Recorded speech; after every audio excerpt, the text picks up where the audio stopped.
हाँ तो विद्यार्थियों, आज हम लेके आए हैं कार्बन और कार्बन के यौगिक का अगला पार्ट, जिसमें हम कार्बनिक यौगिक के बारे में पढ़ने वाले हैं, यानी कि कार्बनिक कंपाउंड के बारे में पढ़ने वाले हैं। पहले हम ये जानते हैं कि कार्बनिक यौगिक है क्या।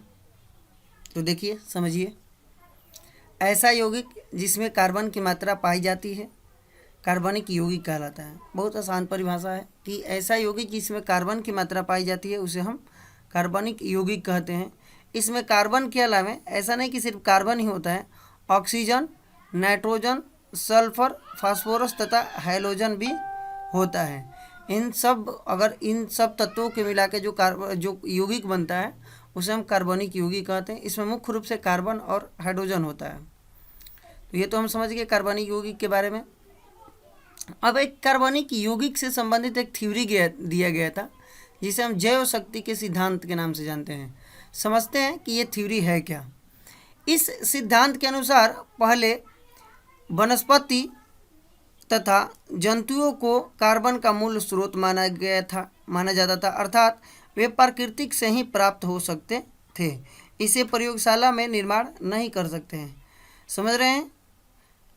इसका कहने का मतलब है कि पहले ये सोच था, ये मानना था पहले के लोगों का, पहले के जो विद्वान लोग थे, वैज्ञानिक थे, उनका मानना था कि जो कार्बनिक यौगिक होता है ये प्रकृति का दिया हुआ रूप है, यानी कि इसे हम चाहेंगे अपने आप से प्रयोगशाला में संश्लेषित करने के लिए, यानी कि कृत्रिम तरीका से अगर हम चाहेंगे बनाने के लिए तो हम इसे नहीं बना सकते हैं।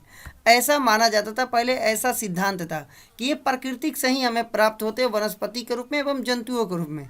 इसी जो मान्यता था, यही जो सिद्धांत था, थ्योरी था, इसी को हम कहते हैं जैव शक्ति का सिद्धांत। आगे चलिए देखते हैं आगे क्या हुआ इस जैव शक्ति के सिद्धांत का। सन 1828 में वोहलर ने सर्वप्रथम प्रयोगशाला में अमोनिया थर्मोसाइनेट को गर्म करके यूरिया बना के, यानी कि यूरिया एक कार्बनिक यौगिक है, निर्माण करके जैव शक्ति का सिद्धांत को तोड़ दिया। तो जो सिद्धांत दिया हुआ था जैव शक्ति का सिद्धांत कि केवल प्राकृतिक से ही हमें कार्बनिक यौगिक प्राप्त हो सकता है, इस सिद्धांत को वोहलर ने प्रयोगशाला में सर्वप्रथम यूरिया बना के इस सिद्धांत को तोड़ दिया। अर्थात आप समझ सकते हैं कि अब जो कार्बनिक यौगिक है उसके बाद ये मान्यता हो गया कि कार्बनिक यौगिक को हम बना भी सकते हैं प्रयोगशाला में भी। पहले ऐसी मान्यताएं नहीं थी। अतः जो दिया हुआ था करा कि लगभग 10 साल से अधिक कार्बनिक यौगिक का लगभग 10 लाख से अधिक भी कार्बनिक यौगिक का आज तक निर्माण हो चुका है और इसकी संख्या लगातार बढ़ती जा रही है। यानी कि जो पहले मान्यता था जीवन शक्ति के सिद्धांत का, वो तोड़ दिया गया, खत्म हो गया, क्योंकि कार्बनिक यौगिक का निर्माण कर दिया गया। और आज तक दोस्तों 10 लाख से भी अधिक कार्बनिक यौगिक बन चुका है और लगातार इनकी संख्या बढ़ रही है। तो ये हम समझे कि जीवन शक्ति का सिद्धांत क्या था। चलिए आगे हम चलते हैं, आगे हम समझते हैं अपने अगले टॉपिक को। अगले टॉपिक में हम लोगों को पढ़ना है हाइड्रोकार्बन, यानी कि हाइड्रोजन प्लस कार्बन से जो यौगिक बनता है उसे हम हाइड्रोकार्बन के नाम से जानते हैं। यानी कि रासायनिक यौगिक जो केवल कार्बन तथा हाइड्रोजन के द्वारा बने होते हैं उसे हम हाइड्रोकार्बन के नाम से जानते हैं। सिंपल सी बात है, हाइड्रोकार्बन की अगर आपसे कोई डिफिनीशन पूछे तो सीधे बता दे रहा है कि हाइड्रोजन और कार्बन से जो मिलकर यौगिक बनता है उसे हम हाइड्रोकार्बन के नाम से जानते हैं। हाइड्रोकार्बन ऐसे 2 प्रकार के होता है, एक संतृप्त हाइड्रोकार्बन यानी कि सैचुरेटेड हाइड्रोकार्बन, और दूसरा असंतृप्त हाइड्रोकार्बन यानी कि अनसैचुरेटेड हाइड्रोकार्बन। यहाँ पर हम देखें कि 2 प्रकार के, संतृप्त और असंतृप्त। चलिए आगे चलते हैं। हम पहले हम बात करते हैं संतृप्त का, यानी कि सैचुरेटेड हाइड्रोकार्बन का।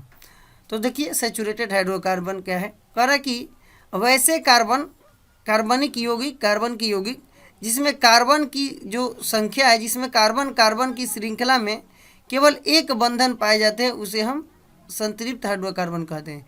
यानी कि इसमें कार्बन और कार्बन के बीच में सिंगल बॉन्ड पाया जाता है, एकल बॉन्ड जिसको हम हिंदी में कहते हैं, उसे हम क्या कहते हैं, सैचुरेटेड कार्बन कंपाउंड कहते हैं, यानी कि संतृप्त हाइड्रोकार्बन कहते हैं। संतृप्त हाइड्रोकार्बन को अल्केन के नाम से भी जाना जाता है। याद रखना है कि इसे अल्केन के नाम से भी जाना जाता है। अब अल्केन का देखिए ये सामान्य सूत्र होता है, याद रखना है, बड़ा इंपॉर्टेंट है, सामान्य सूत्र एग्जाम में पूछ देता है। CnH2n+ 2 होता है समान सूत्र। जहाँ n जो है, n क्या है, तो n कार्बन परमाणुओं की संख्या है। जैसे यहाँ देखेंगे हम, यहाँ एग्जाम्पल देखिए, अगर इस फार्मूला पर हम n के मान 1 रखते हैं यहाँ पे, तो देखिए क्या हमें प्राप्त होता है, यहाँ C1 और ये 2 एकम 2 प्लस 2 यानी कि 4 यानी कि CH4 प्राप्त होगा। और जो इसका नाम होगा, इसका नाम होगा मीथेन। और ये इसका संरचना सूत्र है। देखिए एक हमारा कार्बन है और चारों तरफ ले सिंगल बॉन्ड द्वारा हाइड्रोजन के परमाणु जुड़े हुए हैं। ठीक है, अब और भी हम एग्जाम्पल लेके समझेंगे। और पहले इससे पहले ये समझेंगे कि ये मीथेन कैसे, क्यों इसका मीथेन नाम पड़ा। तो देखिए एक गिनती होता है, कार्बन की जो संख्या होता है ना, कार्बन की संख्या के आधार पर एक गिनती बनाया गया। इस गिनती को हमें याद रखना होगा। देखिए ये गिनती है, जैसे ये अल्क ग्रुप कहलाता है और ये जो नंबर है ना, ये कार्बन की संख्या है। यानी कि कार्बन की संख्या अगर 1 रहेगा तो उसका नाम होता है मेथ। देखिए हिंदी इंग्लिश दोनों में दिया हुआ। 2 पे होता है ईथ, 3 पे प्रोप, 4 पे ब्यूट, 5 पे पेंट, 6 पे हेक्स होता है, 7 पे हेप्ट होता है, और यहाँ पे 8 पे ऑक्ट होता है, और 9 पे नॉन होता है, 10 पे डिक होता है। ये हमें याद रखना होगा गिनती 10 तक। ऐसे 10 तक तो काम नहीं पड़ता है, 10 तक अगर आप याद कर लेते हैं तो 11 12 भी आपका पार हो जाएगा। तो इस प्रकार से देखिए, अब इसका देखिए नामकरण का बात हम करते हैं। नामकरण कैसे रखा रहा है अल्केन में, यानी कि जो सैचुरेटेड है संतृप्त हाइड्रोकार्बन में, नाम कैसे रखा रहा है। तो यहाँ क्या हो रहा है कि अल्क समूह, तो हम जान गए कि इसको हम अल्क समूह कहते हैं। अब इसमें हम AN जोड़ दे रहे हैं, ANE जोड़ रहे हैं। क्यों? क्योंकि इसका नाम हम जानते हैं ना, अल्केन है। तो अल्केन है, तो अल्केन में देखिए ध्यान से देखिएगा, तो ये ANE जुड़ा हुआ है अल्क में, इसीलिए इसी पर इसका नामकरण किया जाता है, अल्केन पर ही।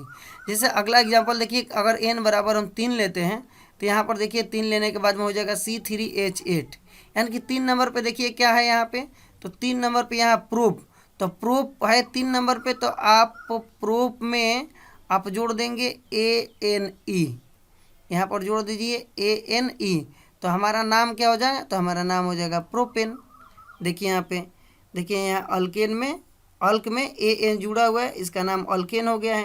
यानी कि इसी पर अगर इसका हम नाम रखेंगे तो हमारा हो जाएगा प्रोप, और प्रोप में जोड़ देंगे ANE और इसका नाम हो जाएगा प्रोपेन। प्रोपेन। आशा करते हैं आप नाम को समझ गए होंगे, किस प्रकार से इस पद्धति में नाम रखा जा रहा है। और भी आप नामों को रख सकते हैं अपने से। कोई अणु लीजिए, कोई कार्बन की संख्या लीजिए, जैसे मान लीजिए अगर हम 4 लेते हैं तो क्या हो जाएगा C4, और ये देखेंगे कि दोगुना कर देना हमको, तो 4 दूनी 8 2 10। इसका नाम, तो इसका नाम देखिए 4 नंबर पर क्या है, ब्यूट है, तो ब्यूट में आपको लगा देना है AN, लगा देना है ANE, तो इसका नाम हो जाएगा ब्यूट, और AN यानी कि ब्यूटेन। इस प्रकार से हम इसका नामकरण करते हैं। आगे देखिए, आगे यहाँ देखिए 8 लिया हुआ है, कार्बन की संख्या 8 लिया हुआ है n बराबर, तो इसका नाम देखिए ऑक्टेन हो जाएगा। ऑक्ट 8 पे ऑक्ट होता है और उसमें ANE जोड़ दिए हम, तो इसका नाम हो जाएगा ऑक्टेन।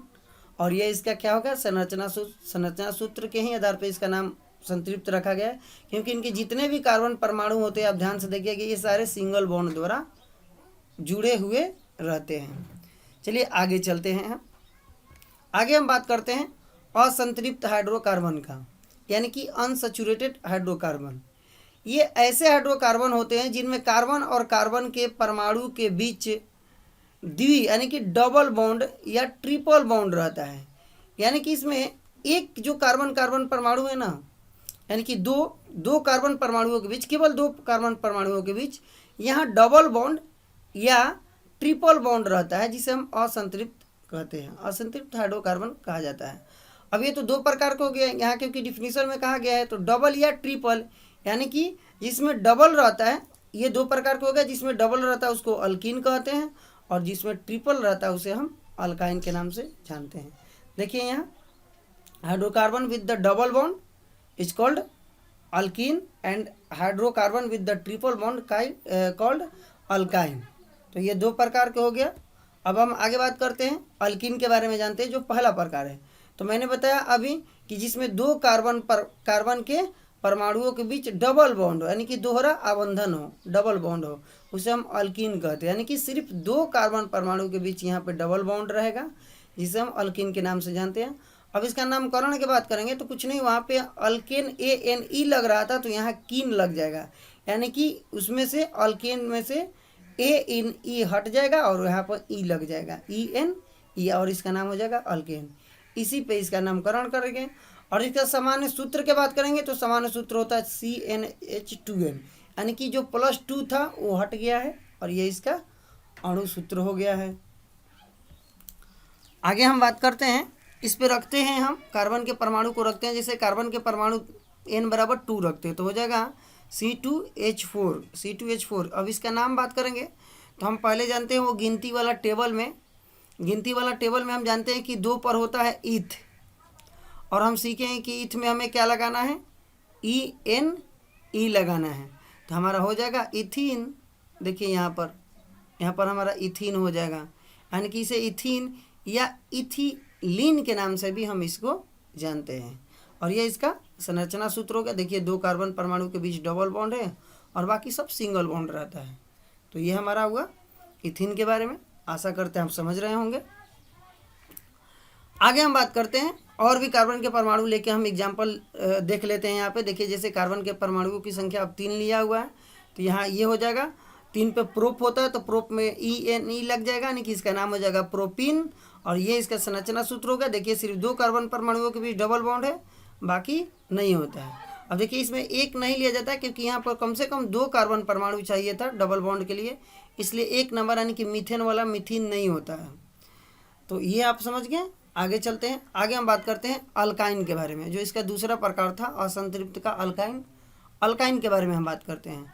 तो अल्काइन के बारे में तो सिंपल सी बात है, ऐसा असंतृप्त हाइड्रोकार्बन जिसमें 2 कार्बन परमाणुओं के बीच ट्रिपल बॉन्ड हो, यानी कि ट्रिपल बॉन्ड हो। डबल बॉन्ड था, इसमें ट्रिपल बॉन्ड होता है और इसका नाम हो जाता है अल्काइन। नामकरण की बात करेंगे तो कुछ नहीं है, अल्केन में से ANE हटा दिया जा रहा है, आप देखेंगे यहाँ ध्यान से, और इसमें YNE जोड़ दिया जा रहा है। सिंपल सी बात है। नहीं तो दूसरे तरीक़ा से आप समझ सकते हैं कि पहले हम अल्क का गिनती सीखे हैं और उसमें जोड़ देंगे YNE, तो हो जाएगा हमारा अल्कीन हो जाएगा। और इसका समान सूत्र यहाँ देखिए, और 2 कार्बन के परमाणु और 2 हट गया, वहाँ पहले तो अल्केन में 2 ज़्यादा था, फिर 2 हट गया और फिर -2 हो गया, यानी कि इसका होता है CnH2n-2 होता है। अब इस पर हम एग्जाम्पल लेके देखते हैं। जैसे कार्बन की संख्या अगर 2 लेते हैं हम तो यहाँ देखेंगे कि C2H2-2 यानी कि C2H2 हो जाएगा। और ये इसका नामकरण की बात करेंगे तो नामकरण में बोले हैं कि अल्केन से ANE हट जाएगा और YNE जुट जाएगा। तो इथेन में देखिए ये हट गया और ये आके जुट गया। ये ऐसे भी इसको हम समझ सकते हैं कि 2 नंबर गिनती पे हमारा ईथ है और ईथ में जुड़ जाएगा, ईथ था और ईथ में जुड़ जाएगा हमारा YNE और हमारा नाम हो जाएगा इथाइन। और देखिए इसका संरचना सूत्र होता है, क्योंकि मैंने बताया 2 कार्बन के परमाणु है और 2 कार्बन के परमाणु के बीच में ट्रिपल बॉन्ड चाहिए और बाकी हमारे पास 2 हाइड्रोजन बच रहा है, तो 1 हाइड्रोजन इसमें लग जाएगा और 1 हाइड्रोजन इसमें लग जाएगा और इसका नाम हमारा हो जाएगा इथाइन। या इसे समान भाषा में हम एसिटिलीन भी कहते हैं। ठीक है, चलिए अब आगे चलते हैं। अब इस पर अगला एक एग्जाम्पल लिया गया है, अगला जो उदाहरण लिया गया है वो n बराबर 4 लिया गया है, यानी कि कार्बन की संख्या 4 लिया गया है। देखिए यहाँ पे 4 लेने के बाद में तो हम 4 पे जानते हैं ब्यूट होता है, तो ब्यूट में YNE जोड़ देंगे तो हमारा हो जाएगा ब्यूटीन। और देखिए ये ब्यूटीन का संरचना सूत्र है। बाकी 2 कार्बन परमाणु के बीच में ट्रिपल बॉन्ड है और बाकी सबके पास सिंगल बॉन्ड है। देख लीजिए यहाँ सिंगल बॉन्ड और ये कार्बन के पास भी सिंगल बॉन्ड। और बाकी जो हाइड्रोजन है, हाइड्रोजन को हम लगा दिए हैं। जैसे इसको हम बना भी सकते हैं, आप अपने से बनाने के लिए सीख जाएंगे। जैसे ये 2 कार्बन परमाणु के बीच हम लिख दिए ट्रिपल बॉन्ड और बाकी जो कार्बन परमाणु है उसको सिंगल बॉन्ड द्वारा जोड़ दिए, क्योंकि हमारे पास पूरा 4 कार्बन परमाणु था और चारों को जोड़ दिया। हमारे पास हाइड्रोजन कितना है 6 है, तो जो प्रत्येक कार्बन के परमाणु को 4 सिंगल बॉन्ड चाहिए था, तो देखिए इसको 3 और चाहिए और इसको 1 इधर से और 1 इधर से और इसको 2 चाहिए। और देखिए इसको 4 मिल गया है, 1 इधर से मिल गया, 3 इधर से मिल गया। अब ये बच रहा है तो इसको 3 इधर से मिल जा रहा है और इसको एक और चाहिए। तो जहाँ जहाँ ये सिंगल बॉन्ड है वहाँ अगर हाइड्रोजन का हम मान रख दे रहे हैं, हाइड्रोजन बैठा दे रहे हैं, तो ये हमारा बन जाता है इसका संरचना सूत्र। इस प्रकार से आप भी बना सकते हैं, बड़ा आसान है इसको बनाना। चलिए ये तो ब्यूटीन था, आगे चलते हैं, आगे सीखते हैं। अब आगे जो वीडियो हमारा नेक्स्ट आएगा उस वीडियो में आगे हम लोग सीखेंगे। तब तक के लिए धन्यवाद।